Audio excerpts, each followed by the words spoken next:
record this meeting? Okay, the session being recorded. Speak generally indicates it's recording. It's recording? Okay, perfect. All right. So we are at session 3 for Ignite, right? And then this is more so about the open house. I know we've been through open house classes where we were being practical and see, okay, what we are doing and what's working it out. But this time, since it's an Ignite course, we're going to go by the material, what they really want us to teach. What they really want us to teach about open house. Now, the very good thing about open house is, especially for the beginners, right? You're gonna get, it's an awesome opportunity first to present yourself in front of the public who is thinking about buying now, in 2 months, in 3 months, in 6 months, or in a year. If somebody is coming to the open house, there is two reasons, whether they want to buy it or they want to sell it. Nobody would just like coming around, okay, just checking the property. There's always an intent behind a real estate, sell or buy, one way or another. Now it's on you as an agent and professional, how you guys interact, communicate, read your client, ask all those questions, and find out, okay, what is it that you're looking?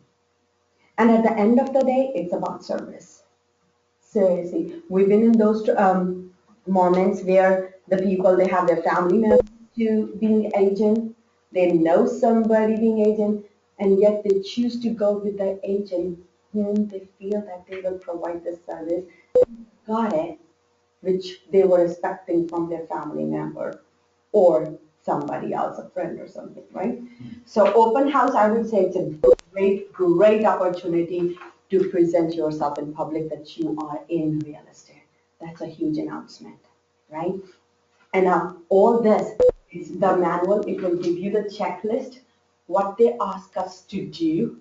And you can start off at level 1, learn from 1, 2, 3 open houses, jump up to level 2.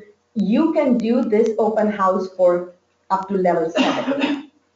But starting off initially is what's gonna, make you at least to the go getter, right? And on all of my classes, every class, whichever I teach, I always ask, make sure you get 2 ahas out of it. Those ahas gonna be the one that you implementing in doing an open house. I can learn 10 things out of this class, but it would not value or it would not grow business if I don't use at least 2 or don't implement at least 2. I'm honest, I've never been into a seminar where I learn everything and I implement everything.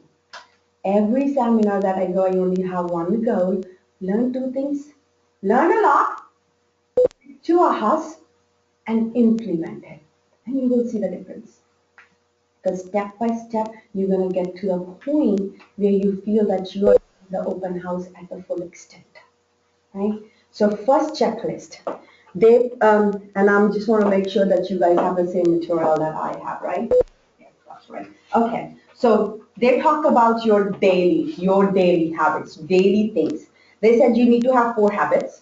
Very first thing, build and manage your database. That is your treasure, period. You just need to keep growing it, feeding it, and it's gonna start, producing the results. So make sure you guys have system where you're using your database and regularly build it. Regularly. They have instructed that every day you need to add 10 people in your database, right? It's sit up, run your numbers. If you think that you can make 10 people, go do 10 people. Hit the target of doing 10. They said add 10 people in your database. Those people could be anybody. It could be your friend. It could be, any affiliate. It could be anybody that you meet at a grocery store.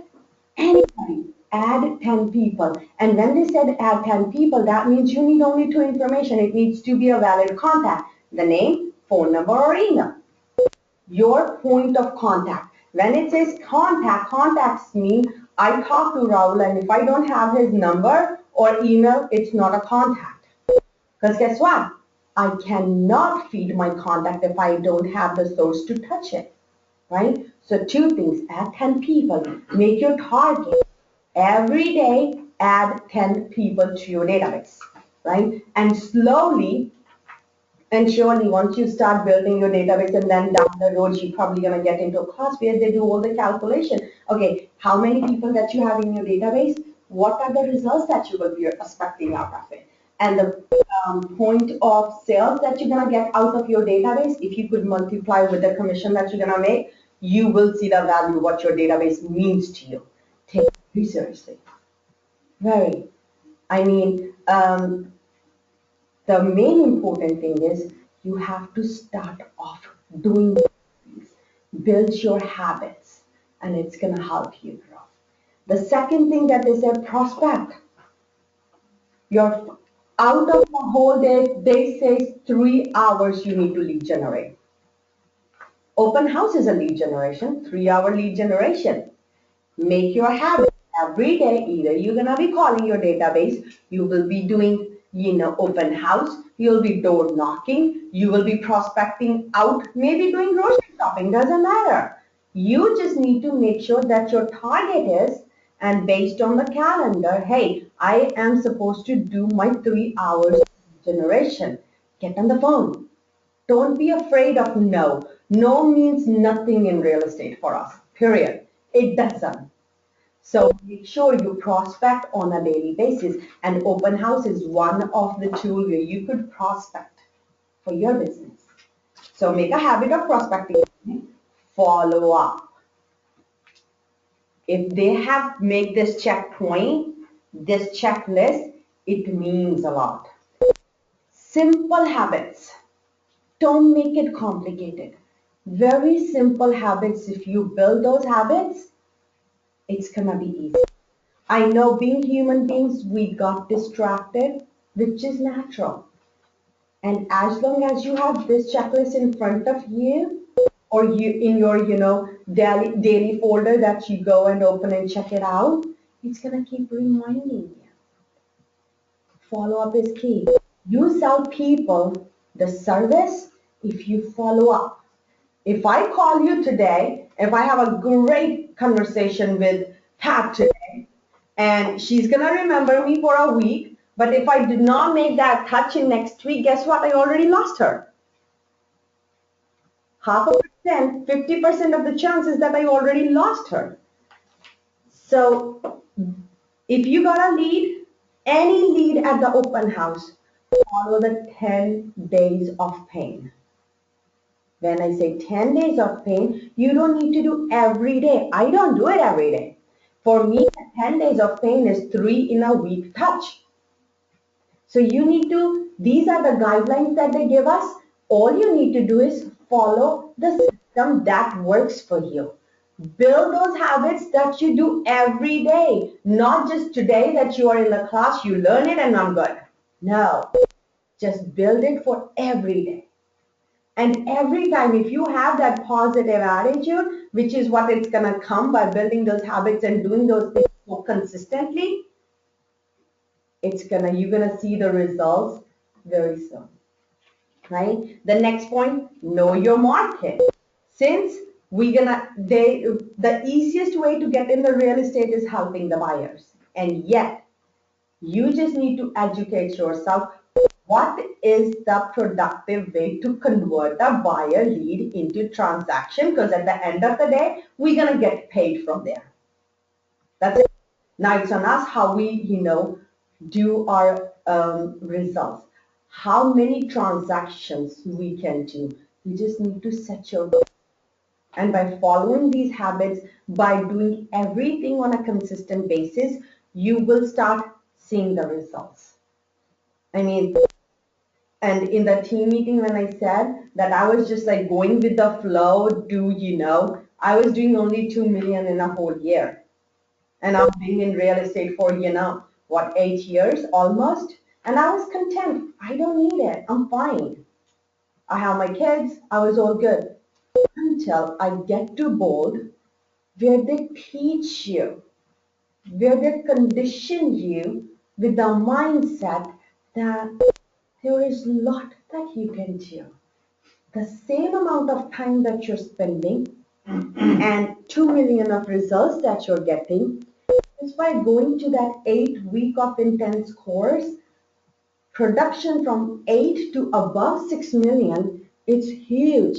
And guess what? That's where when the confidence comes in, that's where my belief come in that, hey, they're right.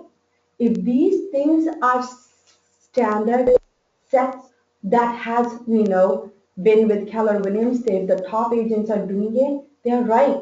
They're getting the results. And you probably, just all you need to do is you have to believe in yourself. You have to build those habits. You have to do everything consistently. And then it will be, come up and you will start seeing the result. So when they say prospect, make sure you contact 10 people a day. It's barely, see, 3 hours. I mean, very easily you could get hold of 10 people over the phone. Some people are short, some people are sweet, some people they want to talk forever. So 10 people calling, done. That's it. 10, simple. It's not a hard number. And then again, when they say follow up, they say write 10 notes. Get in the habit of writing those notes. That's it. Handwritten note, 2 sentences, it has more power than a long email, generic, that you will be sending. Although it's going to be a touch, and yet the 2 sentences, just the very point. Hey, Raul, it's so nice to meet you at the open house class. I'm so excited for you. Let me know if you need anything. If I could just write that, is that a powerful thing for you? Yeah, she keeps me in mind. And guess what? Next time she's not, Raul's not gonna think, okay, you know what? I can't go to class. Because I already say, hey, come on over anytime. Ask any question. We all are here to help each other. So everything has power to it. And now it comes back to the habits. Okay, do you write 10 notes every day? If 10 follow-ups, do your emails, do your phone calls, write notes. These are the habits that you're going to build. Once you build this, you're pretty much there where you want to in this career. Okay, and then when they say know your market, it says that preview 10 homes per week. The best way to do it at the broker tour. Period. Go. Pick your Tuesday is your only day that when you're going to go out in the field, know your market, what's available, get acquainted with the agent friends that you're going to be needing your help no matter what in closing the deal. That's it. Simple. Make your Tuesday, 10 houses, perfect. And the minute you're following up prospecting or at the open house and somebody came in and talked about a house at 123 Main Street, guess what? Who already know about it? You. Who already told about it? You can vary. And then if they are at the open house where they were debating, no, you know what, we were thinking 123 Main Street. Okay, that's fine. What is it that attracted you about that property? We think the floor plan is good. Okay, what do you think about the floor plan of the house? Right? So that's where you're going to create a real conversation. And guess what? By creating the conversation, you are digging the next level, asking them, they're looking to buy it. I'll be helping you. That's it. Create a real conversation. Show the confidence. And the confidence that you're going to show is just by building these habits. If I would not know anything about 123 Main Street, I cannot create that conversation. So look at market. Tuesday. Pick your day Tuesday, the broker tour from morning to afternoon to lunch. That's it. You're done with that habit. Write your notes every day. Contact your people. Add 10 contacts. Every day you are growing your database. Right? Now, then they say that, okay, what's your milestones? Down there, see there is a tracker. By doing that, what you will get, how many appointments you got, how many agreements got signed, how many contracts got written, and how many contracts that you got closed. Numbers talk. Simple. If I would not be in a position to let you know that it was 2 million and it bumped more than 6 million, does that, okay, and if I would say, no, my business grow from, I was just doing, 5, 6 transactions and now I'm doing 30 plus. Unless I don't give you the number, it's, it's, it doesn't have that effect. So always be very aware of your numbers.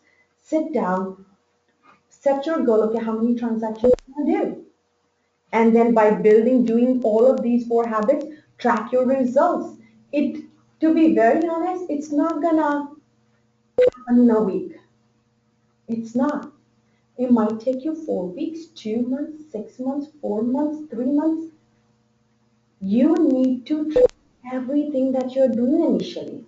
It's gonna be overwhelming. Again, pick 2 things, implement it. That is it. And you will see the result as long as you consistently doing it. So make sure you track your results. Then, Ben, he is one of the top producer for Keller Williams, and he mentioned that open house.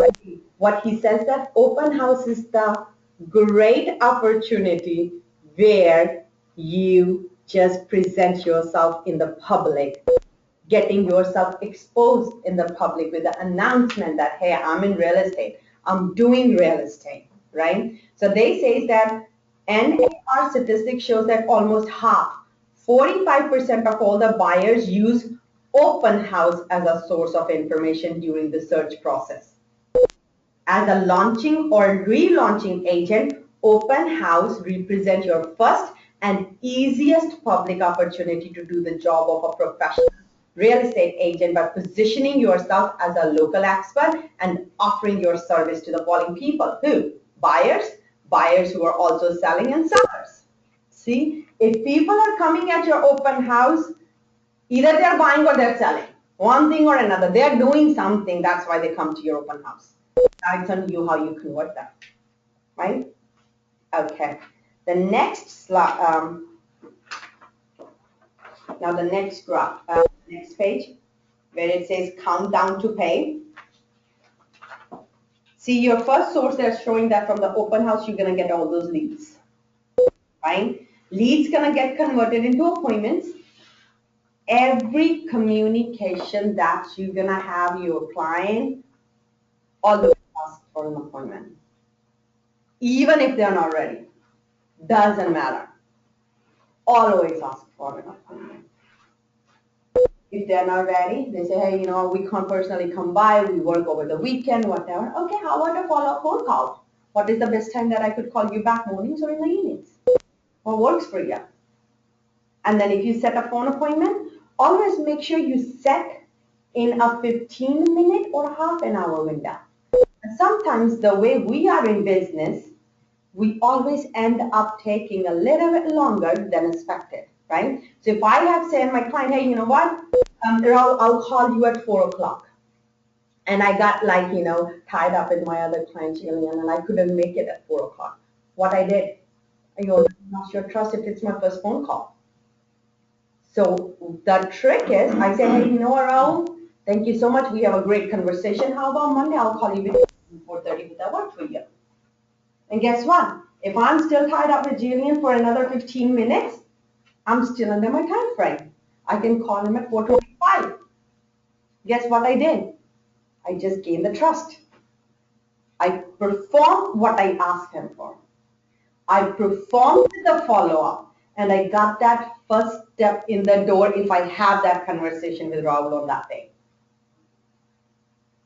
So when I have that conversation with Rahul on Monday between 4 and 4:30, guess what I'm going to say? Hey, you know what, great, I know it's our second contact. How about, and obviously by now I probably know, who is in his family and stuff, who the decision maker is, what they're thinking about it. Hey, how about Rahul? And I don't know you're married or not, but I'm going to make you a married person now. Are you? Okay. So I'm just going to say, hey, Rahul. And what's your wife's name? Daisy. Daisy. Hey, Rahul, how about you and Daisy? Would that be okay? I'm hosting another open house this Saturday. Bring her over. He can make another excuse. Oh, we already have our plans. That's fine. How about I can follow up with you next week. Would that be okay? He would not say no. There's nothing to lose. Follow up. appointment. Don't drop a lead without a follow-up. Have your calendar always ready. You call, what I do is on my iPad, we have Google Calendar. If I have a conversation with Raul, he's going to be in my database no matter what. But on my calendar, and we share that calendar, all of my team, we all have same calendar, we share it. Everybody knows who has what, or Trisha and Deepta both know that I'm teaching a class today. It's not on my calendar, it's on our team calendar. So what I do is, I schedule an appointment. If I follow up, I'm just going to put the notes, and I'm going to shift from July 10th to July 17th. And when I'm going to call Raul, although it's going to be in my system, it's what Trisha going to do. But guess what? I already know what the conversation was.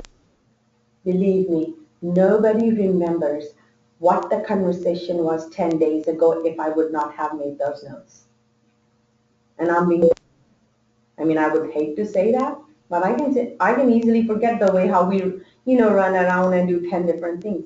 Everybody is saying the systems, the habits that you have. If I won't have that habit, okay, when I talk and I don't put my notes or I don't schedule an appointment, guess what I did? I just lost the lead, which may not be ready right now, might be ready in 3 months for 250K. And if you do the calculation on that, you'll probably be making a good chunk of money on it, right? So first touches are very, very important. There are gonna be some times where you may lose the lead, not a big, but make sure you don't lose all of your leads.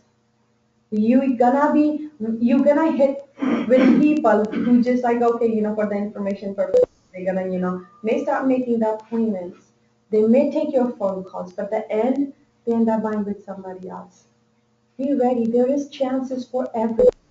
As long as you have your habits, you build those habits, you're going to get the results. That's it. Any lead that you got from open house, ask for it.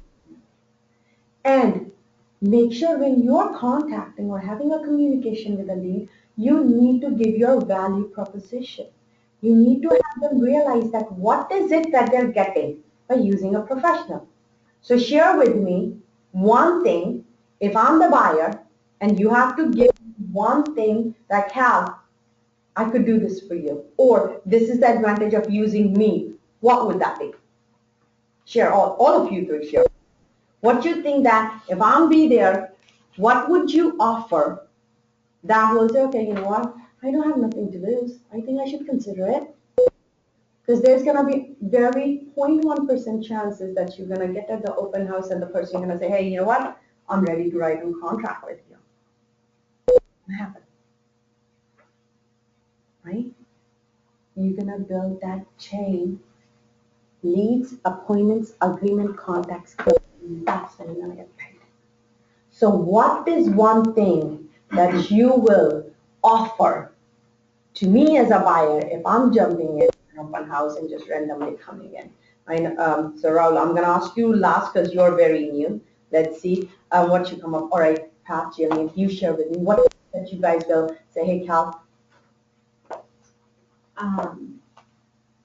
I have knowledge of all the, I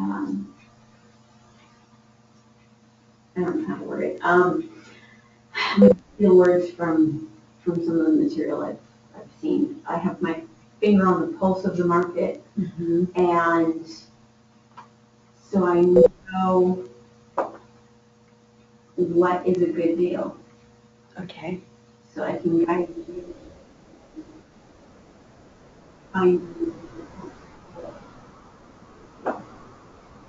Pat, what would you?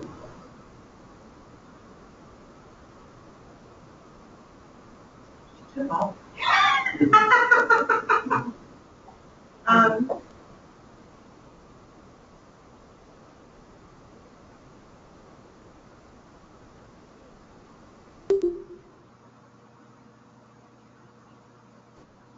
When I work with the buyer, I'm committed to that buyer, and I provide the best level of service because that's what they deserve. And So my goal would be to help you find the house that you are looking for. Okay. Both are great answers. Raul, would you like I agree with to? So here's the deal. What, and then again, in any business, they're gonna say, I will provide you the best service, right? What is it unique that you're gonna do for them? What is it?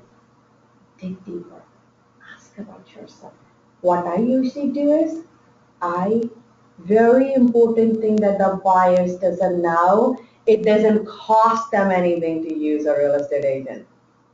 I say in California, it's the seller who pays, and I'm gonna get paid, guess what? When you got your house. My service, my professionalism, my commitment, the knowledge of the market, the access to all the properties that are available for sale, and the whole team that we have, you're getting everything for free. There is a win-win for you. What is it that you are looking for from somebody else that I can't provide you? You're not gonna pay me anything. And guess what? You give them realization that I'm gonna get paid. I have family to feed too. Guess what? Then you will buy your home. Wouldn't that be great? What we did, we just set apart ourselves from everybody else. We give them the very powerful tool that they are not aware of. I've been end up in a situation where I say that while doing the consultation, I said, okay, shall we go over how much I will be charging you? And he says, yes. I'm like, okay, before I tell you, you tell me how much I should be charging. Make a guess. And guess what they said? $10,000? Somebody said, I don't know. Seriously, one said $10,000. And I said, how about just only $250? Why I said that? Because the transaction fee, I only pay for the seller. For the buyers, I don't pay it. I have them pay for it. The expectation was $10,000. After doing the whole buyer consultation, they got to know only $250. Guess what? Would they say no? No way. They say, oh, cap there. And we are getting a great success in getting the buyer broker agreement signed right now. It's all about using the tool, the material, the education, the habits that you have that you need to know. Right? That's it. Simple. Does that make sense? See, I just set myself very distinguished from any other agent who is hosting an open house. Did I? Yes, I did. And what I didn't put myself way behind. I let them know that, hey, I'm working for a living as well. And still, you're gonna be my priority. I want you to get first. That's my motivation. So make sure, and then sometimes I would say, study the whole material. Go word by word. At the end, you need to get out of what you exactly are and the potential that you carry. Right? I present myself in my way. How are you going to present yourself your way? You've been in that, car sale business. I'm sure you know how to read the clients, what the, ahas or what the ops moments are, or what is it that you lose the client. You know it. Me and you, we could be in the same business, but you have your own way of presenting, your own way of communicating. The thing is, how you going to win that competition? Right? We have 450 agents here local. Everybody is, going for business. So what are the chances? So that's where it comes in. Make sure you have your unique value proposition that you can distinguish yourself from others. That's it. And they will see the confidence. They always have their hat on, the gut hat on, where they say, okay, you know what, I think he can do it for me. And that's what you want, right? And the open house, as I said, it's the easiest opportunity for you to announce that I'm real estate agent. I'm here to help. I have the whole access of the inventory that's available on the market. I have the license to show you the houses. I have the access to the properties. All I need is your commitment. Are you ready? That's it. So that's what they do. So make sure when they show that, it starts off at the leads. Every lead has value to you. It's on you how much dollar you get out of that lead, right? There is only very 0.1% chances, as I said, that somebody will come and say, hey, you know what, I'm ready to write an offer with you at an open house. Very, very, very minimal. But the chances of getting and converting those leads from the open house, they are more, right? All right. So then they talk about, now they are talking about, okay, where, first you have to select the property that you want to do the open house. You have to select the map so that you can strategically put the signs to draw the traffic. If you are at the open house and you do not have enough signs, guess what? You may not be getting much traffic, which is one thing that you need to make sure that you're aware of. Always, if it's like, I do my listings 1, 2 for sure, like once a month for sure, no matter what. The thing is, get the property address, map it around, see, and then make sure you don't like scatter the signs all around that nobody could get in. What we did is, we just picked 2 routes. We pick from the highway, see which are the 2 routes that can come to the open house. That's it. You don't have to like cover everything. So highway is where you're going to get the traffic. Highway is where the people who are relocating, who are coming into that town, they're visiting or driving by on the weekend. So highway is number 1. Then if there is a grocery store or a shopping complex which is very close, like Target or Lowe's or Walmart or wherever, if it's close by, make sure you target that. These 2 things need to be targeted, and just get 2 routes that will take to the open house. That's it. Don't scatter the signs all around that people don't know where the house is. I mean, I've been in the time where I was like that creative that every time when I host an open house, we put 25 to 30 signs, and every sign will be carrying the information right here on a yellow page, like a background yellow with the black address of the property. Everybody has navigation. If they know address and if they want to see the house, they will come. So that was my goal. And guess what? It always takes me an hour or 2 hours to do that. A day before, I used to do that. Because my goal last year was to see the result. Okay, how much I can get out of my efforts.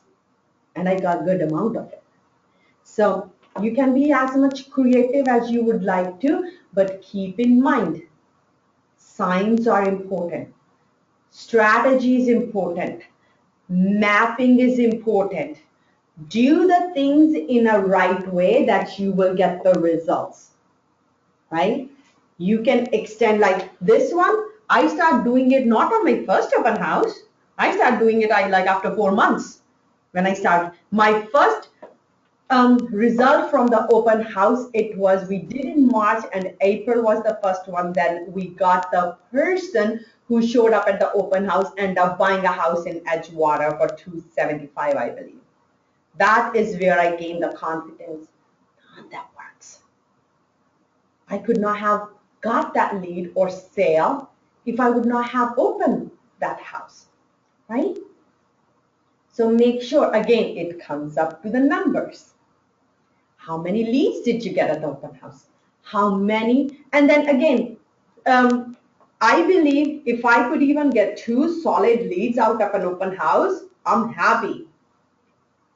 instead of having 10 with the wrong numbers or wrong email address. Guess what? It's gonna waste another hour for me to send a note, thank you note, or putting in the system and stuff. Do I want that? No. And the people who will be signing up in the sheet, I want the genuine people. And those people gonna do their information. I never ask a potential buyer who come in and say, hey, could you sign this sheet for me? Okay, I'll do it. ABC123, that's my name, take it. I don't want that, right? So I never do it, never ask them to put my sign-in sheet. I always ask them to put the information once they take the tour. I have the conversation. I know what they're looking for. And that's when I ask them, hey, could you fill this information for me so that the conversation that we have and the fact that you are looking to get the value of your property, I could provide it to you by Monday. What I did, I got the whole Monday. I set the expectation that Monday is my day. I'm not working on Sunday.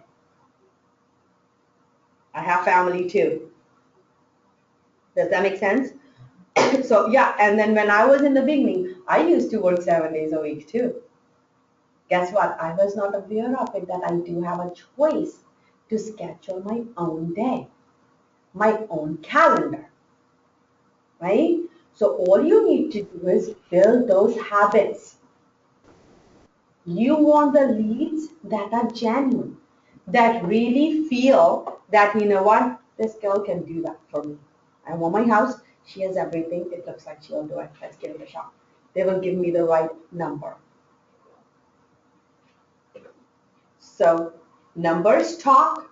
Make sure you structure the mapping for sure. Signage is huge. Here at Keller Williams, Raul, I know Pat and Gina, they already know it, and they do have their signs as well. There is, I think, close to 25 or 35 open house signs that belongs to Keller Williams office that you can borrow down the road when you're gonna start, you know, or if it's already in your budget. I mean, they told you how you can budget yourself, right? This is the business. You are the owner of your business. That's it. So if you already have structure, and I would probably say, hey, put aside a budget which you think that it worth an investment, do that investment, own that investment. So while to start off, as we said, that open house is the easiest and the less cost-effective way to advertise yourself, or, you know, get acquainted with the client out there who are looking, who may not be getting the service that they deserve. And keep in mind, every client is different. You cannot make everybody happy. We've been in a situation where although the expectations were set right, and guests, they expect more. So we are in a situation, and guess what? It's all about communication. You have to set your standards up. If they say, no, Cal, we are only available on Sundays, I'm only going to see the properties on the Sundays, then I'm sorry, I'm not available. My teammate is. So if you are okay, we can make it a deal. We can make it a win-win. If not, that it looks like we can work it out. Right? Don't be afraid to say no. When you say no, guess what? They want to work with you. Because they realize that these people carry the standards. They know what they're doing. They're confident that they can do it. I have a question. Sure. On signs, placement of signs, if it's in Shanghai Bend, say, how far out would you go? Would you go all the way to 99? What I would do is, on 99 for sure, I'll cover 2 lights no matter what. Use this strategy. Put the address there. Don't miss a highway. If it's too far out, I can completely imagine it's hard. You can't follow that route. Put this address sign on it. Put a rider on it. Open house. And then how many would you do between 99 and Garden Highway? 99. Okay, first I would definitely cover 2 lights on, and if I could do 3, because every light it's gonna have 2 signs no matter what, on this side and on the left and on the right side. So I would cover 2 lights no matter what. Okay. Both and the Lincoln one, right? Because then the other one, it's in the Barry, it's gonna be too far. So we will cover 2 or 3 lights. Okay. And then And on that one, we'll put the address of the property. The Shanghai Bend is too far off, and you may not have enough signs to follow them through the traffic. And guess what? It's worth putting that address label on it. Just put on a 15 by 17 page. I think I do have a sample and I can show you. Say, the address of the property, 123 Main Street. Okay. Even if somebody don't want to, and if they miss on the first one, the bow lights, and if they see at the Lincoln light and read the address on the way back, they may be coming in, punching the address in the navigation. Right? Yeah. So I would do that, and then Garden Highway, I will certainly cover the same 3 lights. Right. Right? Parallel one, and then I'll probably focus on Dubourg, and then get into Shanghai then. So make sure, again, it's all about structuring. So in our case, we're gonna cover 99, and we're gonna cover Garden Highway, because those are the 2 high traffic areas where people will be on the road. And then Lincoln, Berg, Barry, it's too far. I would not go that far, to be honest, or I would cover probably another light up here. But then my goal, and same thing, the same lights I'll be covering here at the Garden Highway too. And then squeeze the traffic onto Berg, right? And if there, I would probably put a sign on the stop sign, because stop sign is the best one to put it, because everybody gonna stop, and the chances of reading that open house or the address are way more than on the highway as well. Stop sign, don't miss any. If you have on same road 10 stop sign, cover all 10. Okay. Yeah, and again, it's structure and strategy that you have to create. And then I would probably cover Shanghai Bend to the house. So don't get scattered, always have 2 routes. That's it. Simple. And if you got the traffic, great. If not, then obviously next time you're gonna do something else that works for you.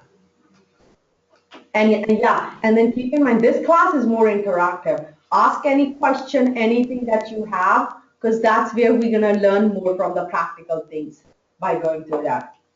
Okay, so the next thing, what they say is how to make it happen. So they say that to get the best returns on your work, organize your task in 3 phases: before, the day of, and after. You can use your open house countdown checklist on the next page to keep track of all the details, right? So 3 things. Again, before, you have to do all the advertising. Internet, huge. MLS, huge. KWLS, huge. Facebook, they do it at Facebook as well, the business page of KW as well. As much advertising that you can do, door knocking. I have got so many people coming off of Craigslist. Nice. So many people come off Craigslist. So do that. And we have a good tool in eEdge, which is included in your package for the contact database. So yeah, do it advertising right off of your KWLS advertise Craigslist thing. And I would say even on daily basis, right? If you're looking of adding 10 contacts, in KWLS, you do have access to advertise the listings of the agents that they have on the Craigslist as your own. When I said own, that means you could put your information to contact. At the bottom, it's certainly gonna, give the name of the agent, because that's the rules. You can't do that. But that's an extra source. If you're getting great returns from Craigslist, keep doing that. Every day or every other day, post 2 or 5 listings. See how much leads you can get out of it. Lead generation is key, right? All right, yeah. So now this, and what they did is they just next one where it says open house countdown checklist, they have put everything categorized, and this is the extent that you can go up to, right? Down the road, when you're gonna start seeing the results, I would say at every open house, add 1 thing new that you haven't done in the last one. Right? So they say 3 days before, and we're gonna go over that because it's important. 3 days before, they say confirm date, time of open house with the listing agent. If it's your listing, you know that. If not, then confirm the time with the listing agent. Second, print a map of the neighborhood surrounding the open house, 5-mile radius. You need to see, okay, what is around that, right?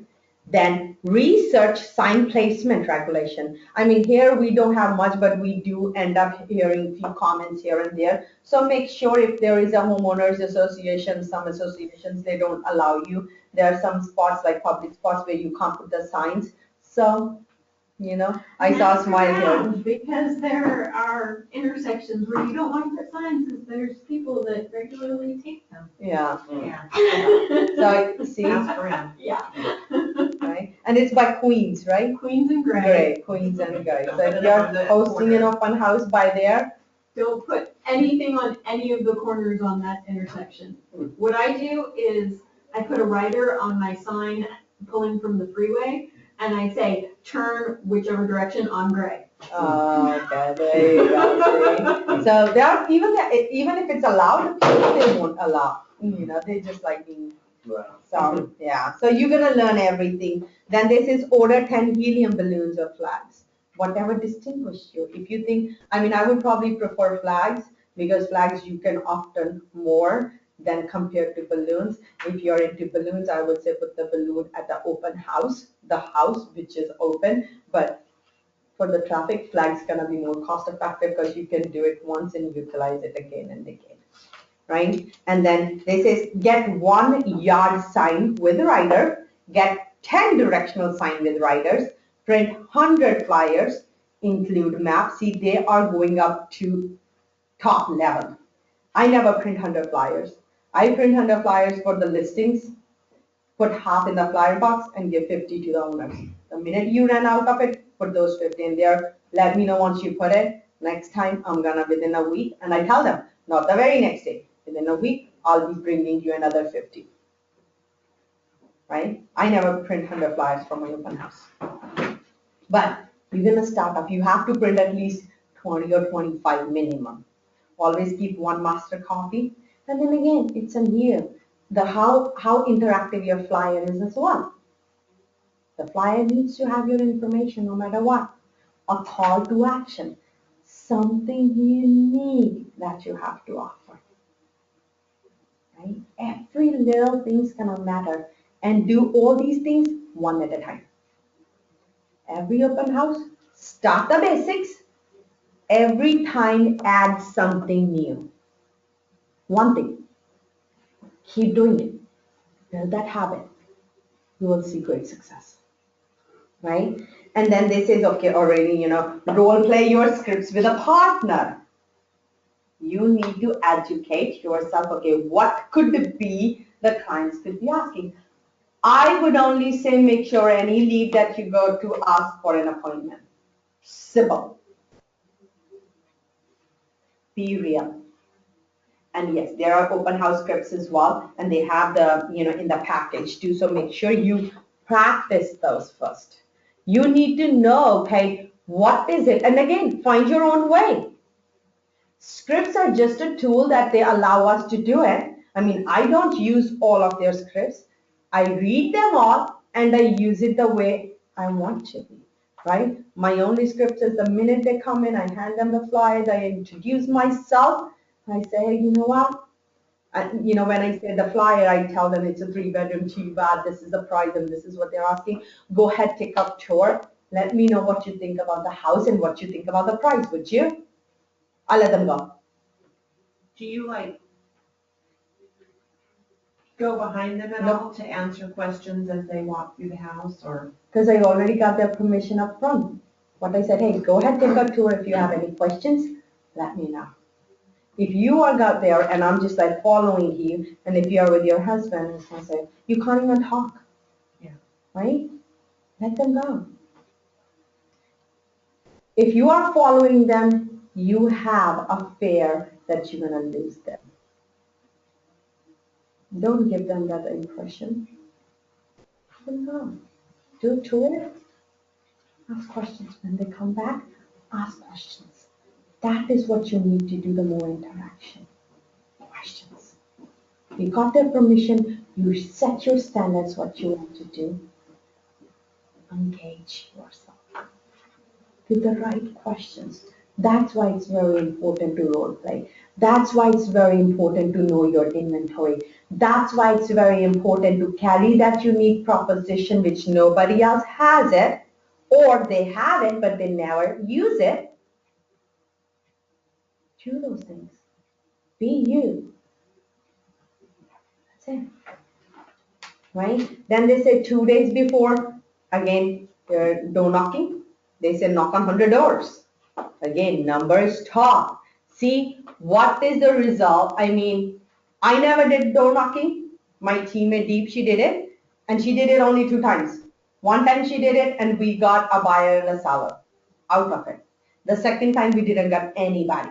But what we learned from the second one is, if people don't open the door, put the flyer on their car and they come out. Don't know why, but they do. That's strange. You knock on the door, they don't open. Obviously, you're like curious why they're knocking my door. I don't want anybody salesperson.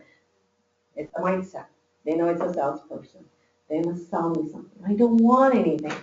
No, you do. It's just you don't realize it. Right? So everybody wants a home. Who doesn't? And in Ben Kinney's, he mentioned that. Okay, if they keep giving you an objection, okay, I don't have money, that's fine. What if you do have money, then what would you buy? Yes, but I don't want like in Gridley. All right, that's fine. There are other areas. If you don't want Gridley and I could find your home in Yuba City, would you buy? It's just like taking all those steps. Be aggressive, be goal-oriented, be yourself and find the way how to convert the leads, because that is when you're going to make money. Yes. When you said, if they don't answer the door, you want to leave it on a car. What do they have, 2 cars or?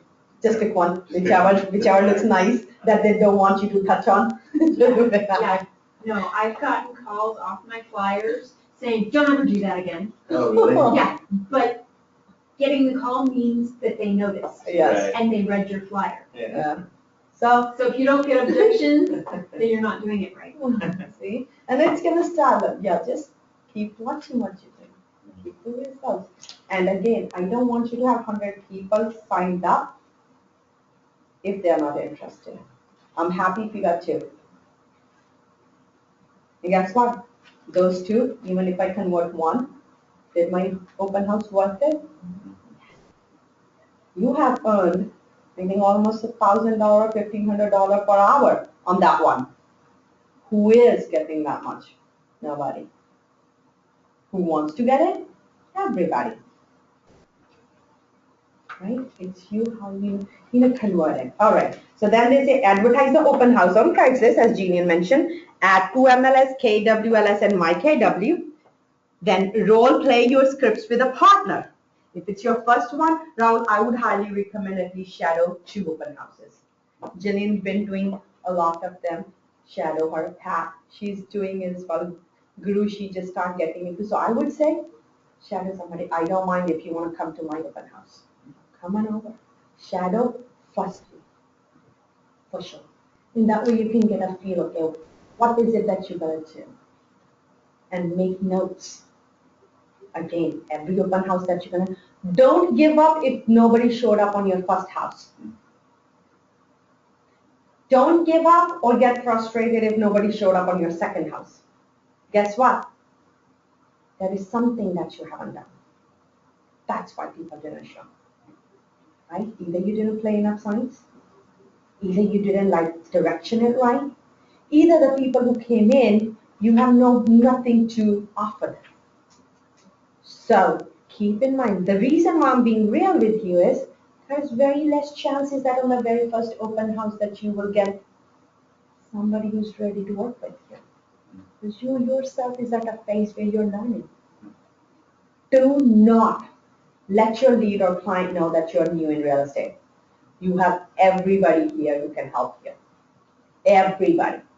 So don't put yourself in a position where you see that, oh, you know what, and I know you've been in business, so my advice is do not give the impression that you're new in real estate. All you say is, I just recently joined Keller Williams. Yeah. Then they think you came from somewhere else. And guess what? If they ask it, then say. Majority of the time, the clients don't even ask for your experience. They read you. So don't be, if they ask it, then as you said, say recently joined Federal Williams and being trained and conditioned so well that I have almost 70 people just in my office that are ready to help me if I don't know the answer to any question. Guess what? You set yourself up in a position where they see that, okay, she knows it. If you're not doing real estate long enough, I'm sure you've been working somewhere. I'm sure you know what to do. It's just like never ever give the impression that you are new. People got scared. And they themselves don't know if you wouldn't told me they would be dealing with somebody else who is brand new than yours, but that person didn't tell them and got the business. Does that make sense? So all things. And again, that doesn't mean that I'm saying lie with your client, unless if they don't ask it, don't even bring it up. If they ask, hey, you know what? And there are people who may ask you, but very, very rare ask you, especially at the courthouse. Right? They know. They're just concerned about the house. They want to interact with the people. They want to see that who has the information. And everything that you're going to set, it needs to be set distinguishable. And do consistently. Don't give up. If you want to get the results, do it consistently. I said 6 months. Be ready. If it's brand new, the fact that you're going to go through all the courses, and don't think that, okay, you know what, these courses doesn't mean anything. They mean a lot. You will not get anywhere. And guess what? If you do not have the coaching or the classes scheduled in your calendar, it doesn't exist. You will never do it. Set aside yourself a time. Educate yourself. Ask questions. Be your own what you want to do with it. Right? Now, the next one, this is, okay, make sure you role play. Compile information on alternative properties. Print 5 copies of each. See, this is going to, higher extent. Every time, it's everything that you can do with an open house. Choose with the basic, step up eventually, right? Because you don't want to, spending everything here and then, girl, I did everything, but what happened? I'm sorry, you didn't interact with your client, right? So this is 2 to 3 properties in lower price range. What I used to do is I just print the properties that are available pending active sale within half to 1 mile radius of the subject property. That is it. And if they want more, I always go with my mobile app. Guess what? I'm going to give you the access to everything right now at no cost. It's a very powerful tool. Use it. I mean, everybody downloading an app costs nothing. Everybody likes something free. And if it's an information tool, now it's on you how you sell it. They may say, you know what, no, I have Realtor.com. Good way. But guess what? Realtor.com will have the information, but it will have additional information that may not be available for sale. The app that I'm going to give you, it has lots of advantages. First, you're going to get the access of all the properties that are available for sale actually.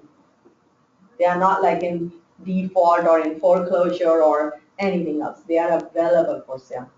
Second, you have great tool that you could create your own account and put all of those properties that you like in your save folder and access it anytime.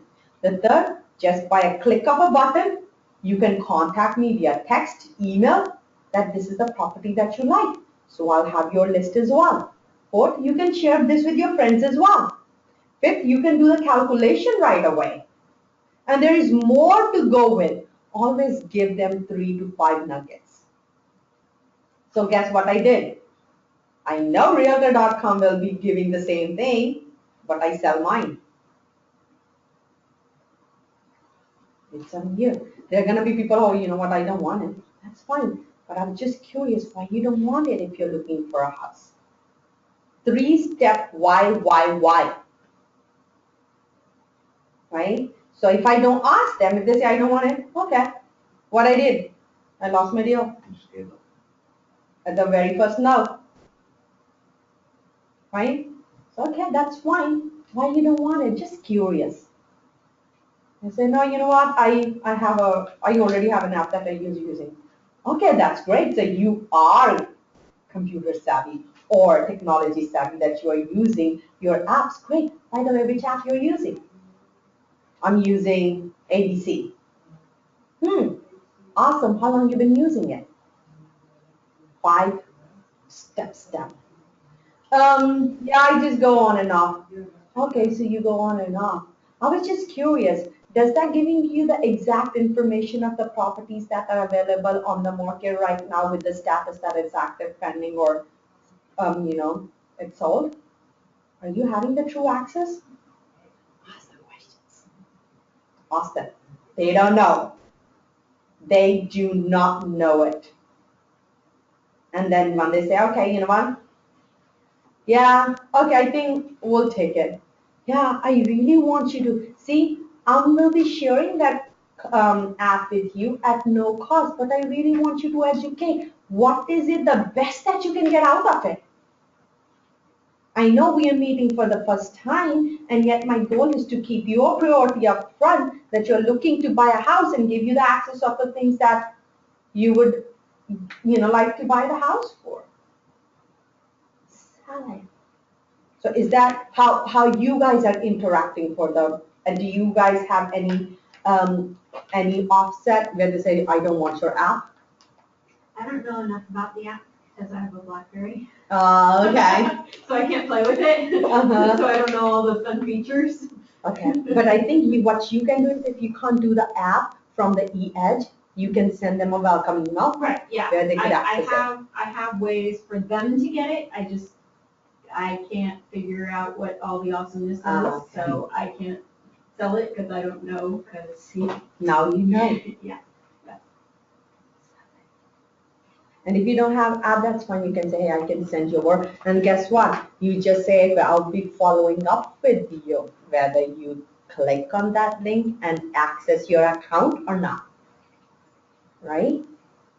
What you did, just by having a conversation on the app, you said that I will be following up with you. You already scheduled an appointment. Did you? Yes, you did. Pat, are you using the app as you're selling? Yeah. Right? Okay, perfect. So I'm glad. Yeah, add up. If I'm missing anything that you had and it's working, add it up. We all are here to learn. So use it. Use those tools. Again, keep in mind, you need the solid, serious leads. Your every minute worth it. You cannot afford to spend time on the things that will not be producing the results. You have to be very goal and task oriented. They say that we can get busy in real estate all day long, but not doing real estate. And that is true. That's very true. It is. You can have everything in the world to do in real estate, and guess what? Oh my God, I didn't do anything. Oh, I didn't get into a transaction. So it's you. Structure yourself. Build those habits. Lead generation, open house, prospecting, follow-up is what's gonna fall. Sitting in front of the computer not gonna help you get anywhere.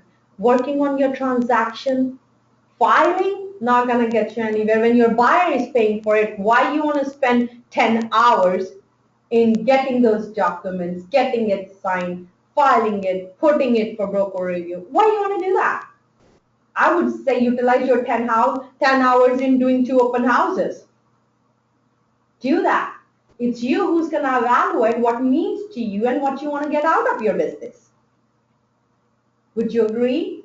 And again, make sure you don't get it like I usually toned up aggressively, and same thing. I do it with the buyers and the sellers same way. So if my tone is going up, because I'm getting my passion out. Get it done now kind of thing. So some people, they're soft-spoken, they can't, bear that loud noise. And I always apologize because I'll come up with that all the time. Okay. So make sure, they say print 2 blank contracts, just in case you meet motivated buyer put together a home book to display at open house, like the property photos, details of the photos, tax information, survey, floor plan. So it's to the full extent that you can do. I never put a home book at my open house yet. So there are choices that you could make. Make sure pick the basic, the very important one. And my goal is to get the home book. I'm sure if they have mentioned it here, it must have a meaning to it too. I'm not ready yet to use it. So make sure you tick mark the one that you need to do all the time. And every time, as I said, do one thing new. So one day before they said assemble your showing kit, I would say must have. Have your assemble kit all the time ready. I have my big red box, like this plastic one, it's this big. It has everything in it.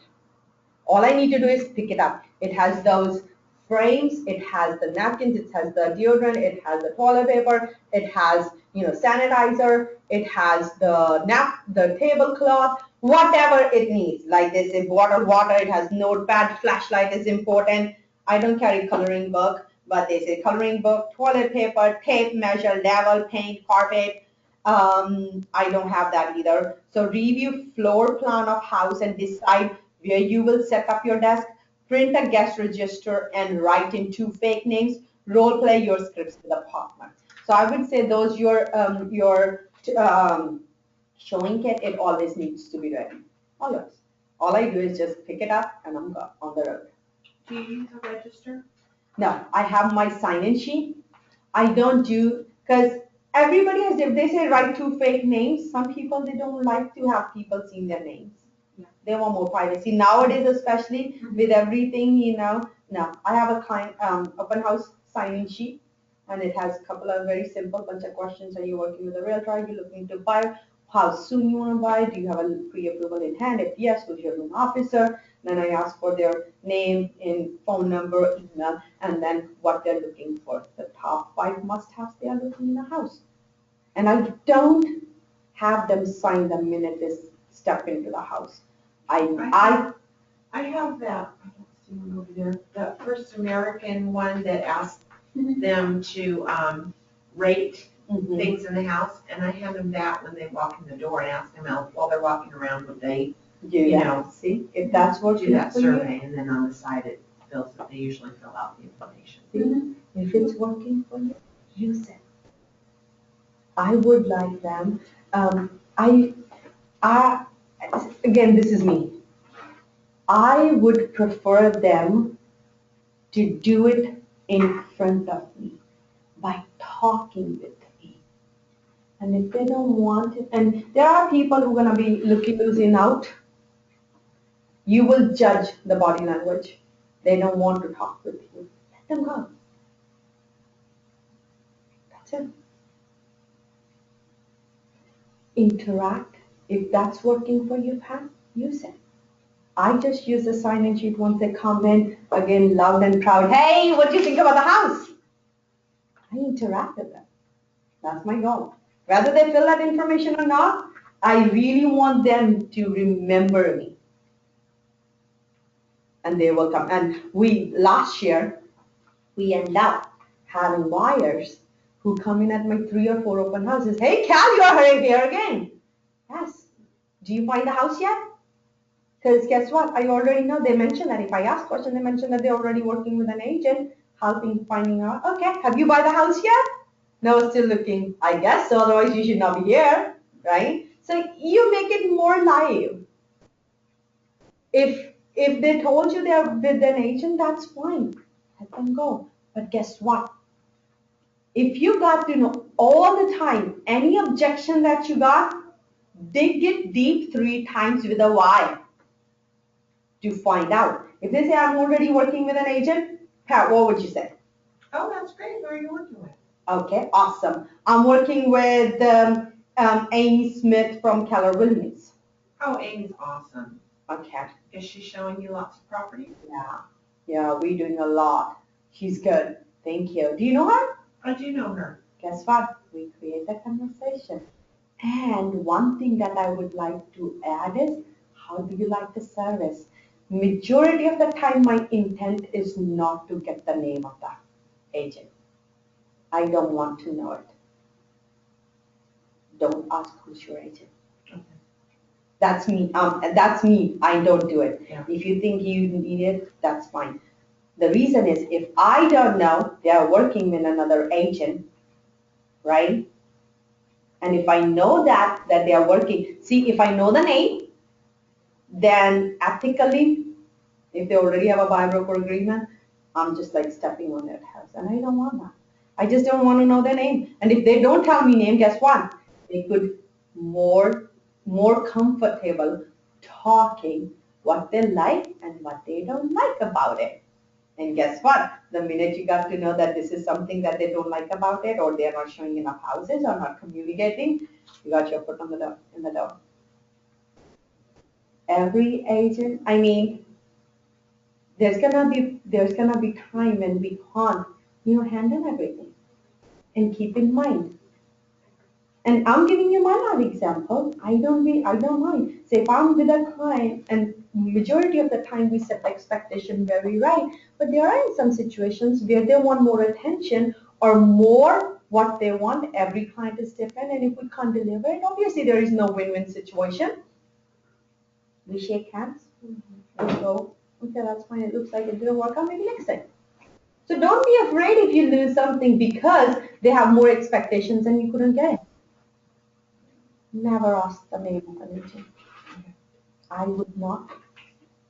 And the reason being, the people will feel more comfortable talking in general, giving you goods and bads. And if they're not happy with what they're looking for, and you provide that service,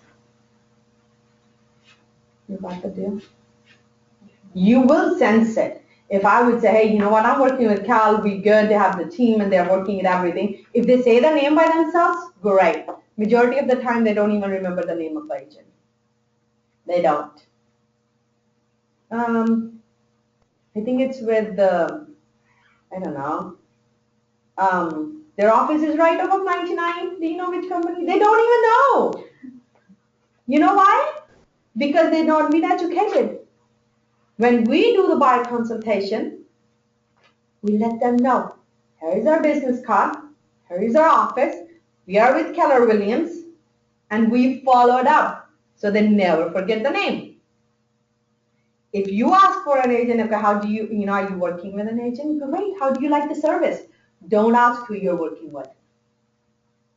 Okay, you're having great experience. I'm so glad. So that's good that you're visiting the, open house and stuff. So take a look at the floor plan. Let me know what your concerns are, and maybe have your agent come by and do it.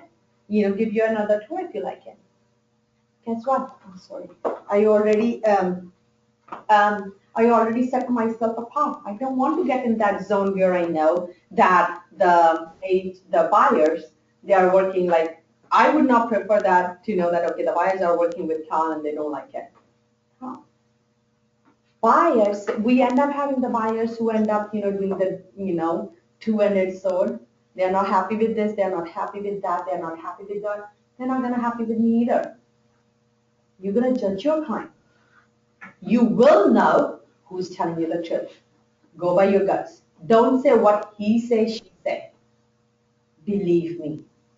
If you build that habit, don't believe if you have not heard it from your ears. Cal say that, this buyer is like this. No, don't believe it. Don't believe Cal. Believe in yourself. That's my philosophy. Even if I encounter with somebody that says that, the XYZ realtor from this is, they did this, they're not good, they do that. Guess what? If they're complainers, the chances are they might be right. Don't make a judgment on anybody's comment. You are smart, you are professional, you know how to read people, and you know how to evaluate your client as well.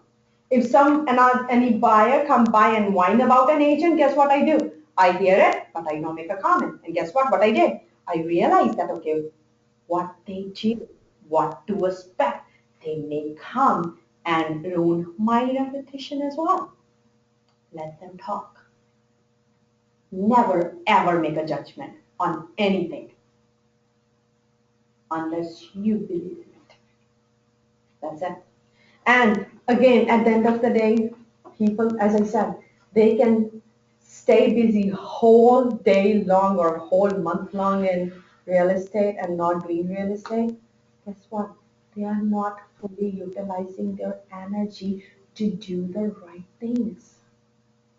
Don't come up with a judgment. Always come with a contribution. Keep a positive attitude. Always be open-minded. And guess what? All the positive things gonna get around you.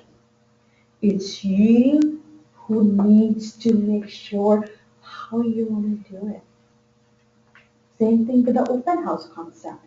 It's you who needs to evaluate whether I should chase these buyers, whether I have them fill the form, what I should do, or whether I just got done with open houses in the first two because I couldn't get any deal out of it. You need to set your standard. You need to be positive. You need to evaluate how much you want out of your efforts that you're spending on a Saturday away from your family, 3 hours on the open house and an hour after to picking and, putting and picking the sign. So it's a 5-hour job. You need to earn that, right? So then they say, okay, so these are more like a detailed checklist that you have to give for the sellers. And we are in situations where the properties, they are like either bank owned or they are not well kept, or sellers are in a position where they could not, be making all pretty and stuff. So, and usually if they could do, they say that, okay, make sure all the yard clutter is removed, prune bushes, remove weeds, and apply fresh mulch to garden beds, clean windows inside out, ensure gutters and downspouts are clean and firmly attached, clean your home's exterior, including the front door for sure, remove any cobwebs or nests, tighten and clean all door handles, ensure the house number is clearly visible, remove excessive wall hangings, furnitures, knickknacks, consider a temporary self-storage unit, clean or paint walls and ceiling, shampoo carpet, clean and organize cabinets, repair any plumbing leaks, including faucets and drain traps, clean all light fixtures and ensure all light bulbs are working, eliminate unpleasant smells. If you have pets, consider boarding them until after the open house. Avoid cooking food with strong odors. Take out the trash. So this is a list that you can gently handle to the seller. Just say, hey, and even at the listing, I would say if it's your listing, you would probably know. I mean, I'm in a situation where the 4 or 5 houses, they're clean, ready, and spotless, but there is one house, they have dogs. And he's sharing the house with, a couple of his roommates. So he has less control. So again, don't come up with a judgment. Always see every situation, it's going to be different. Now your task would be to educate your client that, hey, if we don't present it well, guess what? Buyer going to use the leverage to negotiate the price. Would you prefer to get less price on it? Simple, right? So then day of the open house, this is make sure the lawn is mowed, ensure the driveway and walkways to the front door are clear and easy to navigate, keep the driveway and curb in front of the home clear for visitors parking, interior, dust wood surfaces, shine metal or glass surfaces, let in the light, turn on lamps or open drapes and shades, turn on soft music, dispose any trash, lock up valuables or take them with you. If weather permits, open the windows to let in fresh air. If rain or snow is predicted, place a doormat at the entry for visitors to wipe their feet and an umbrella stand or tent, okay? So that's the to-do list for the sellers, right? Again, this is the high level thing that if you will be getting every time, do one thing new. That's it. Every time. And then guess what? By doing just one thing new and keeping everything the same, you are building that habit. You are building your standard to host the open house, right?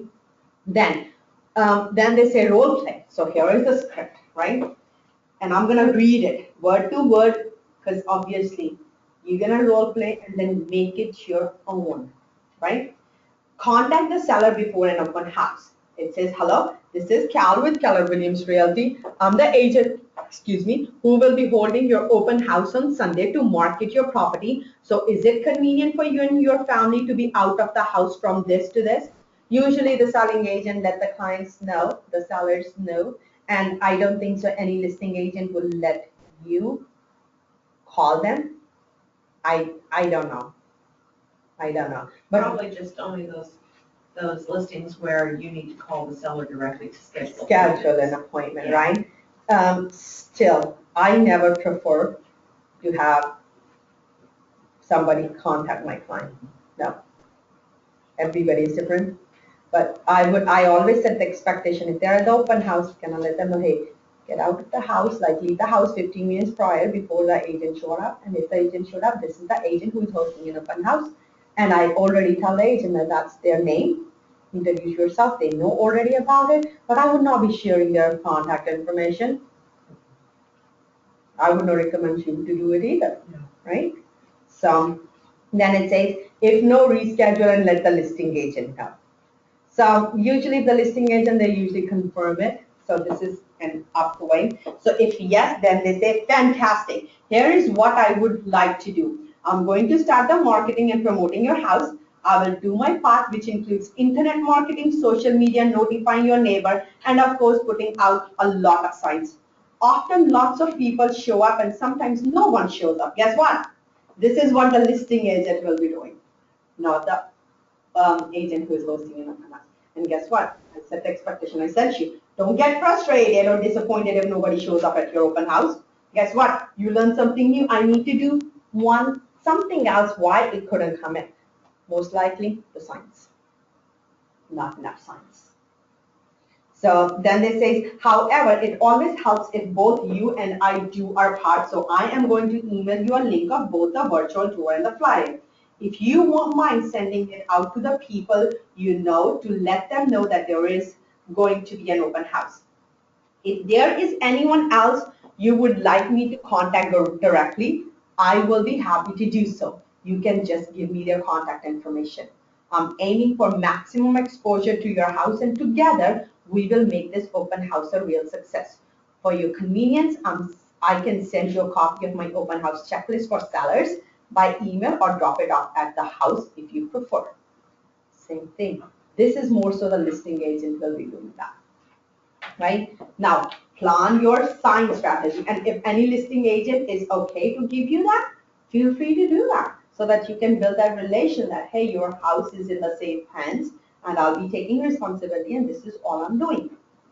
It's absolutely on the listing agent if they allow you to do it, but if not, then make sure you ask a listing agent. Signage, again, then plan your sign strategy. They mentioned that signage is an inexpensive and effective marketing tool. When I say that, okay, if you have set aside your budget that this is what you're going to invest into it, invest in signs. It's must, right? And if you were not in a position to make that investment, we have the extra right here that you can generate, you can use. And once you're ready, you can do yours too, right? Then they say borrow signs from another agent, or if your market center has generic signs, look at the map or drive the different routes people would take to your open houses. Again, we have covered everything. We have covered the signage already. Right, the next page. Wow. Do your research. They say that you will want to spend a good amount of time finding out everything there is to know about the home, the area, and other properties for sale. Know your market. Know your competition. Get a list of the properties that are available within half on 1 mile radius so that if your clients say, hey, you know what, we were just curious, is this the only house that's available for sale? No, here are more. Let's sit down, let's talk about it, right? Now, so again, this is that put together the packet for the home with the property. Usually we use the flyers, and then that's more. So make sure you know your inventory. The house that you're hosting open, let's see what else is available there. And majority of the time you need to build a niche. Okay, what is it that you will be selling for this house? For instance, it must be just a price. If I would see in the neighborhood, within half or 1 mile radius, there is no property that is available for less than 150, guess what? I will be having a very heart-to-heart conversation with the client that, hey, is this fits in your budget? If it does, guess what? There is no other property in the market that's available for this price or under your price budget. So would you like to at least consider it? What is it that you like about the house? I know you mentioned that you want 3-bedroom, 2-bath. This house has it. And the very important thing is it fits in your budget. And there is no much inventory. Right? Those are the real conversation, not scripted conversation. So you need to have those. When they said, do the research, educate yourself for the inventory, that's why they ask for it. So that you can, again, bring your value proposition that you know the market. You are here to help. You are here to educate them. You are here to let them make a wise decision that if you are looking for a house for past 6 months or a year and you couldn't get it, guess what? You've not been told. You've not been get onto the track where you want to be. At the end, it's the buyer. They're going to make a decision whether they want it or not. But if I would be giving up at the very first spot, guess what? I would never get that transaction. So you need, when they say do the research, that's the reason. If out of 10 people who showed up and 2 you have heart-to-heart conversation, you will sell 1 deal. Target every open house that you're going to do in the whole year. Target yourself. Are you going 2 open houses in a month or you're doing 4 open houses in a month? And if you just set your goal that every open house I'm going to make 1 deal out of it, guess what? If you're doing 24 for the whole month and you're doing 24 transactions, guess what? How much you will be? You are above like 4 million right there. If you do the math on the calculation, how much commission you will be making out of it, you will be amazed. And do the calculation every hour, how much you earn out of that commission. Not even the doctors are making that much. When I say 1 open house, that means I'm asking you to average every open house with 1 transaction. If I am hosting an open house in February and I got that transaction in June, it's expected. As I said, not right away, nobody gonna get it. And even if you get in contract, it's gonna take you good 30 to 60 days to close it. So you are already 2 months out from your first transactions. From your first open house, right? So structure it, put the numbers together, see how it makes sense, track those numbers. Otherwise, you will not be able to evaluate what is it that it's working for you, right? So do those basic things. As long as you know your numbers, you will be very easily calculate how much you will be making the whole year and what's your per hour worth it. So then if you know it, you can very diligently say, you know what, my every hour worth $200 or $300 or $100, depending on what your results are. Right. So then, can you afford to lose your $100 an hour on a daily basis if you're working 8 hours? No, you cannot. Simple. It's simple math. Don't make it complicated. Very easily, you can do it. You can, as I said, you can start from, there are like top agents who are making $1,000 an hour because of the production that they have. If we are starting off even at $50 or $100 an hour, it's worth way more than, whatever the high-end people are making working for somebody else, right? So it's the systems. Now, the 4th point, they said, get the word out, right? Door knocking. Knock on the doors, introduce yourself. Let them know, hey, we are here hosting an open house this Saturday from 9 to 12. We really want you to invite it. If you know any family or friend who is looking to move into your neighborhood, because neighbors are the first one to choose their own neighbors, why don't you bring them over? Knock the door. Knock the door, right? So then that's see again, then they give you the track. You need to make sure, okay, how many numbers of doors that you have knocked, number of people that you have spoke to, number of people who express interest in attending the open house, and number of people who gave referrals. Again, down there, calculation, how much time did you spend? You need to know what your hour worth every day or every open house. You need to do that, right? So that's there. Then again, the next, it's talking about leveraging the e-edge, like Jillian mentioned, using the Craigslist. You can very easily do it from e-edge. Raul, you probably gonna learn it eventually how that system works, but it's complete different different class. So I would say e-edge, if you already signed up for it, just do one thing. If you're doing an open house, you need to know how you input your contact.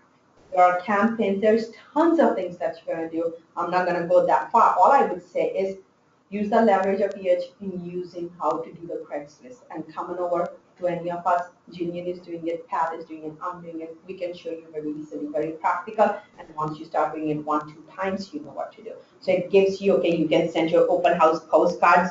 You can, do the Craigslist from it right away. So there is things that you can do out of EH at no, I wouldn't say at no cost to you, because we are paying Keller Williams on a monthly basis $45.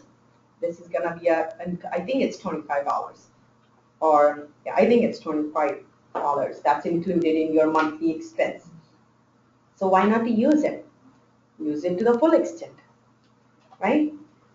Now, here, then they did the door knocking script right here, and I'm going to go over it real quick. They says, invite the neighbors. Hi, my name is Cal, and I'm with Keller Williams Realty. You may have noticed my sign just went up in the neighborhood for an open house at July 11th at 123 Main Street. As a courtesy to them, they requested that I come by and invite all the neighbors to our open house on Saturday from 9 to 12. As always, we will have refreshments. I would love to invite you to come over, as I have found that neighbors are interested in seeing what homes in their area are selling for, and also how they're decorated. So do you think you might be able to make it at this weekend? If they say yes or no, I would also like to ask, a lot of times neighbors like to pick their own new neighbors. Do you know anyone who is interested in moving into this neighborhood at this moment, or who is in your family might want to live close to you? Yeah.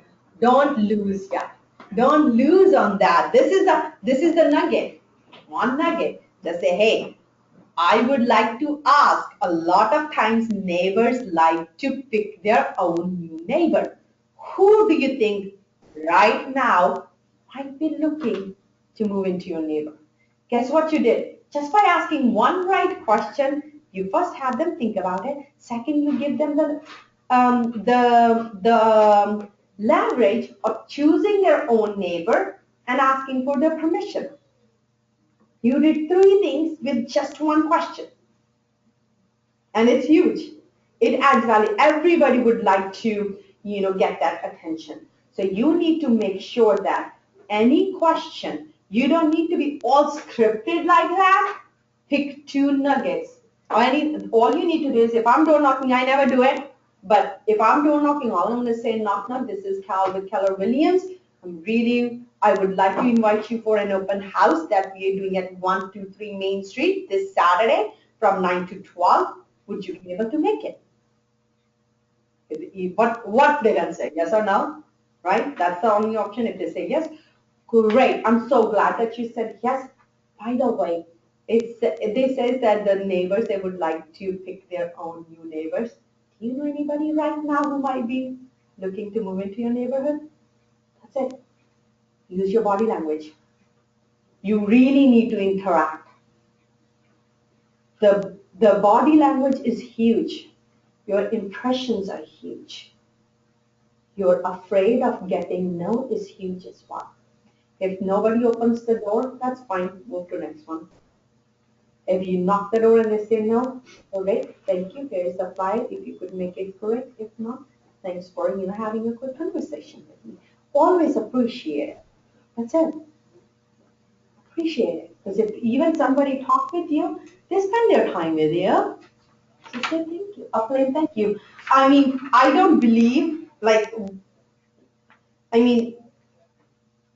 don't know. I think I carry the personality where, or I'm being cultured and conditioned in a family, or being raised in that family, where we, where we know that it's white and the black. There is no gray line. It's yes or a no. Don't fake it.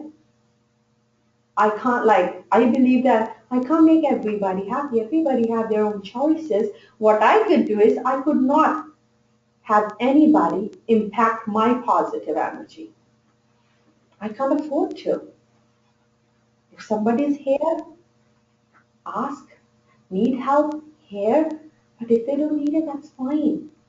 All you need to do is just always keep the positive energy around you.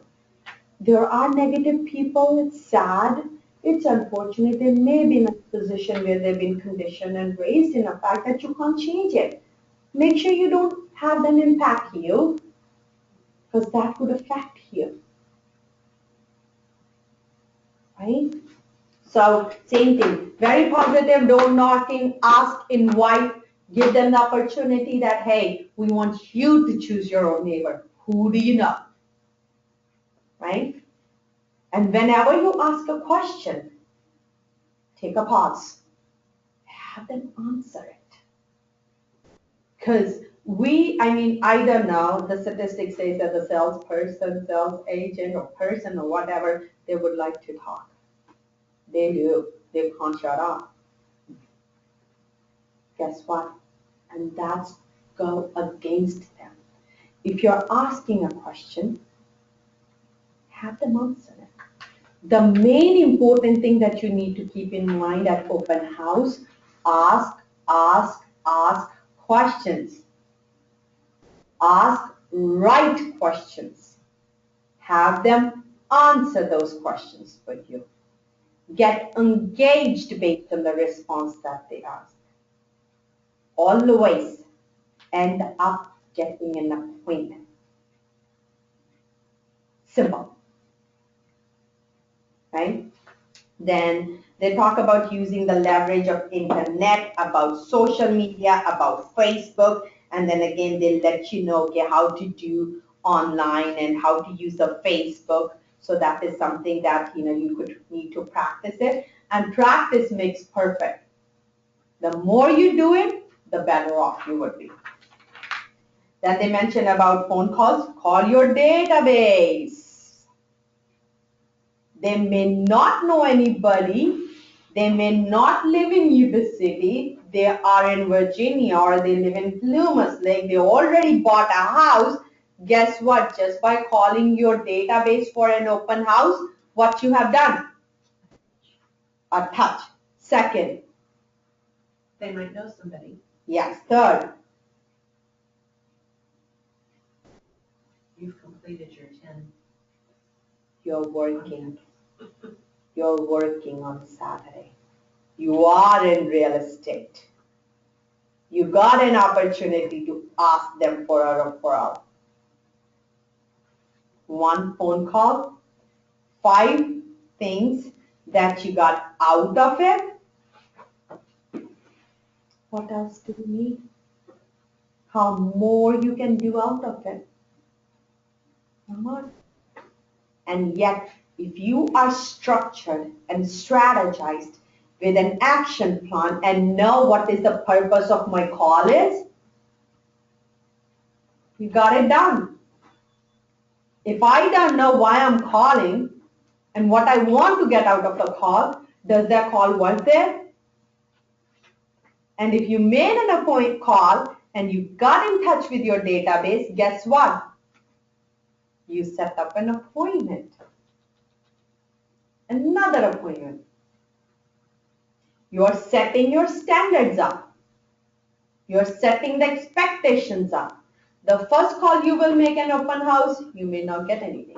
The second call that you will make at an open house, you may not get anything. The third call you make at an open house, you may not get anything, and yet you know that your clients now know that you are in real estate and you're very diligently doing it. So whenever they are ready to sell their house, they know who they're gonna contact. You may get that result in a year after, you will get that result of the call. So every call, every lead, it's worth it. And see, all you need to do is set your mind up. Okay, they have good form in the calculations where you could see that, okay, how many people in your database, and they give you the percentage that this much percentage got conversion, and this is the number or the income that you're gonna make out of it. So every client in your database, worth it. They're money for you. If not now, 2 years, 5 years down the road, 6 months down the road, they are. And they say every client that you have in your database, you end up getting 2 referrals out of it. And it's true. It's very true. Okay, then. Again, they call about the, making the phone calls. So don't be afraid of making your phone calls. It's very important. Then the next page, page number 20, they give you, okay, see, again, you need to know your numbers. How many people that you have called, who you called, what the referrals you got, and what are the results in the follow-up. Are we getting on track? If I have all this filled out, am I being more clear? Or if you would ask, and I don't know, okay, I don't know how many people showed up. Oh yeah, there are 5 showed up, but how many followed up? I don't know. Are they in my database? I don't know. Have you set on the campaign? I forgot. Are you following the 10 days of lead paying? Have you scheduled an appointment? Okay, then what you got out of your open house? These are the questions I will be asking myself. And if all of my answers are no, that means I'm not doing my job. That means I'm not motivated enough to get a transaction out of each open house. That's how I think. Everybody is different. So you need to be very goal-oriented, task-oriented. Everything that you do, make sure, they say in real estate, 20% of your activities generate the results. And majority of the agents, the 80% is what keeps you busy in real estate, and 20% is what helps you do real estate. And these are the activities.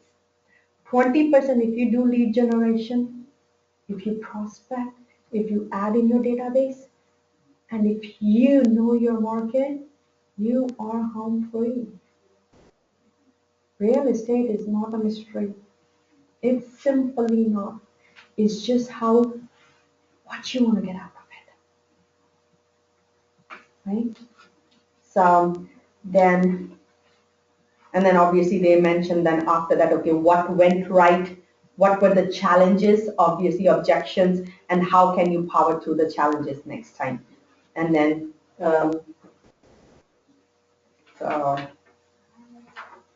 then they talk about, day, then again, few things, day of the open house, make sure they mention that how you need to make every minute productive by bringing your database to call. So if you are there, nobody showed up, call your database. Make sure you fit, dressed up professionally, that's important. Make sure safety first, no matter what. Nothing worse than more, always be safe. Put your, scanning hat on. Always, be curious. You get paid by reading people. If you see that somebody is like, coming into your office at the open house and they're drunk or what's not, have them leave. Sooner the better. So you need to judge everything, right? Arrive early to do the setups and stuff, right? Contact with your visitors and capture valid contact information, right? So again, there they mentioned the things like what brings you here in today. Are you in a market for a home? Lots of time people come to open houses because they're curious about what their own home would be worth. Is that your case? Two things. If anybody coming to the open house, either they're looking to buy or they're looking to sell. Who you are. That's it. Right? Then again, they have this sign-in sheet. We all have it, so I would probably say use your sign-in sheet as a tool to capture the valid leads, right? Not to just fill it out, right? Because we are not here to please anybody, that I got 20 people at an open house and none of them, they have a valid email. I would be proud to say I got 2 people and I got a contact and I got 2 appointments. I would be more sufficient by saying that instead of saying I got 20 people, no appointment. I haven't made phone calls. There are no follow-up steps. I don't want that. I would be happy with 1 or 2 and convert them. That's what my goal would be, right? So again, then they talk about, okay, we already touched that. You need to interact with them. Very simple. Interact to your highest level. Be genuine, be honest, be your own. They will see, if you are bringing a value to them, they will see it. If not, then don't waste your time, right? And then, again, if the visitor is a seller, most likely they would be curious. And last year at an open house, I got a seller who visited in the neighborhood and I got 4 deals out of it. 4. They end up having 2 houses. We sell on Dell, we sell the house on Teakwood, and then we got their 2 pieces of land. I got 4 deals out of it. And guess one, I double end on it. How much money I made? $25,000 or more. My open house birthday? Hell yeah. And I'm giving you true examples. And I said, if number talks, number talks. So then do the math, okay.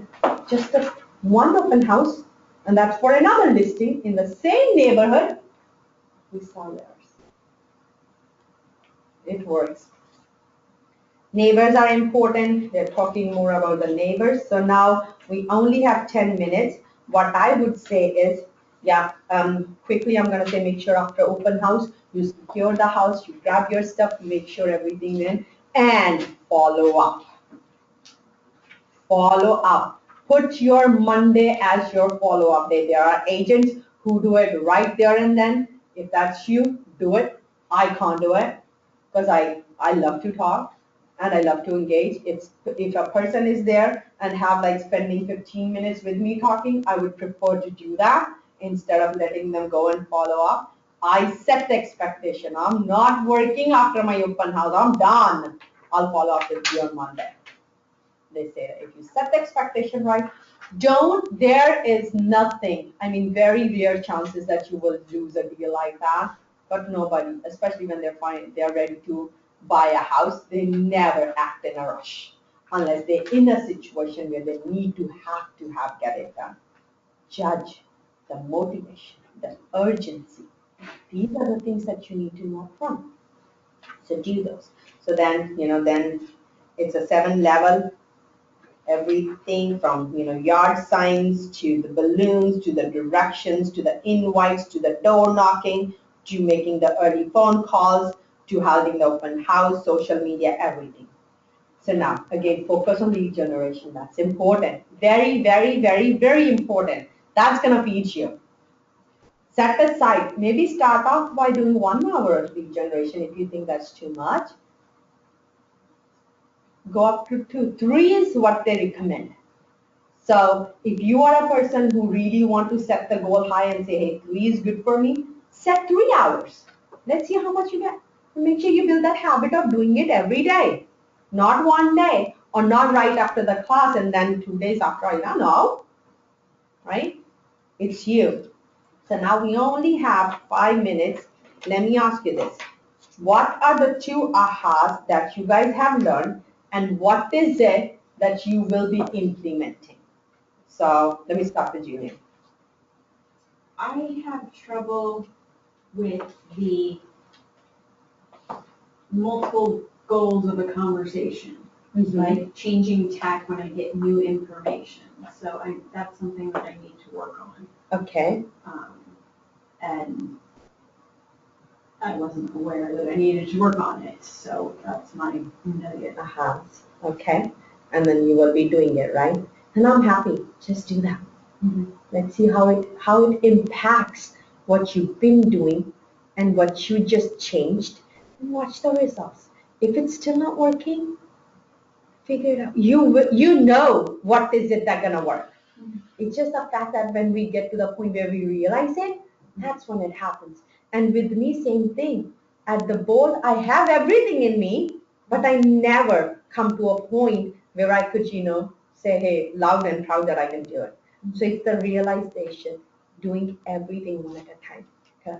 All right, Pat, what you have learned and aha that you will be implementing in doing the open houses. The distance for the signage, I always thought that you had to be like closer to the property, because I always was under the impression that the further out you went, the more chance of them Losing it. losing it. Okay. So that one, and calling your database. Awesome. Awesome. Do that.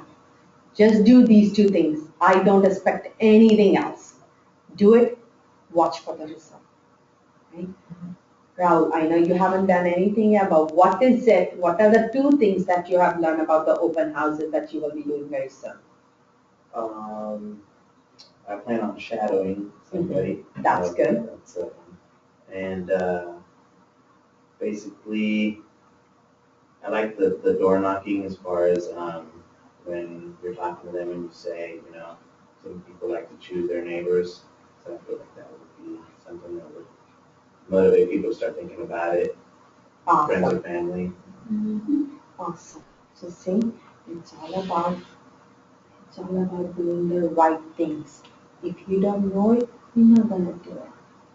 Now you know it.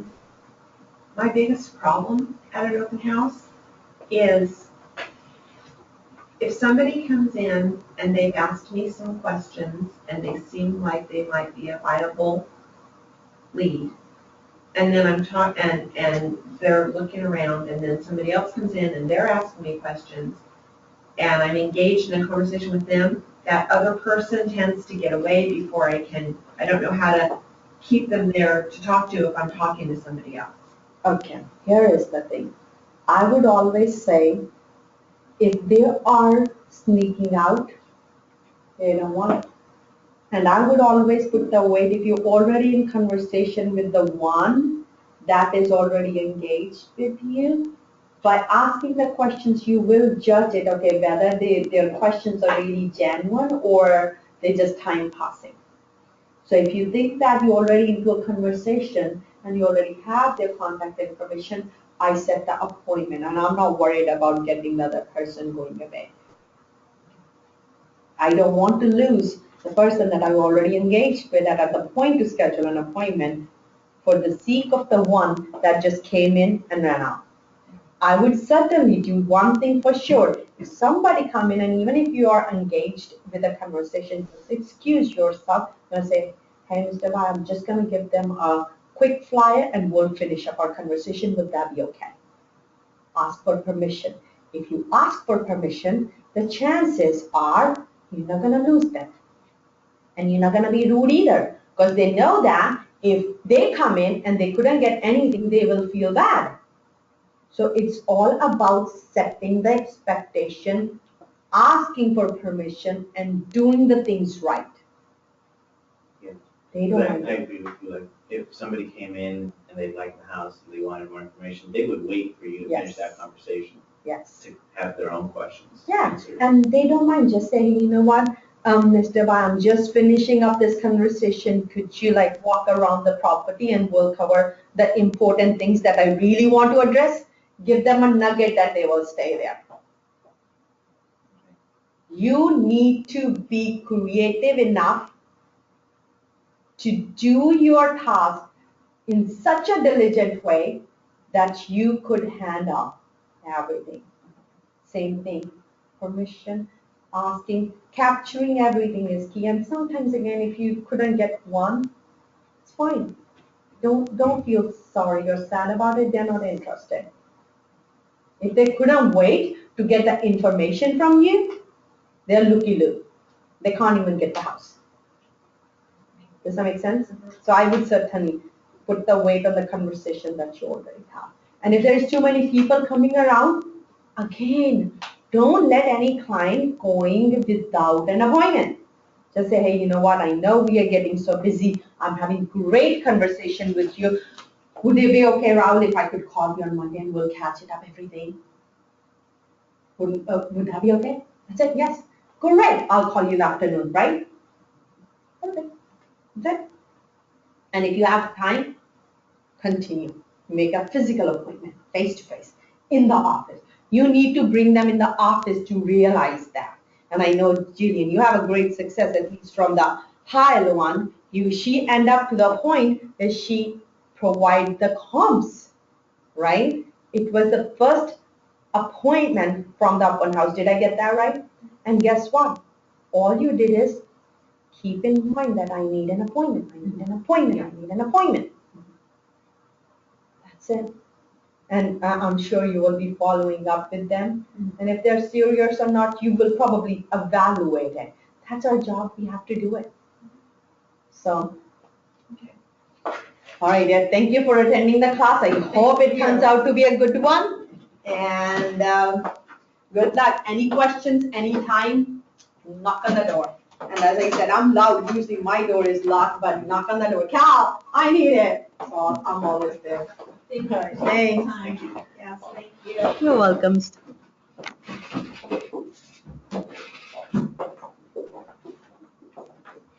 Okay.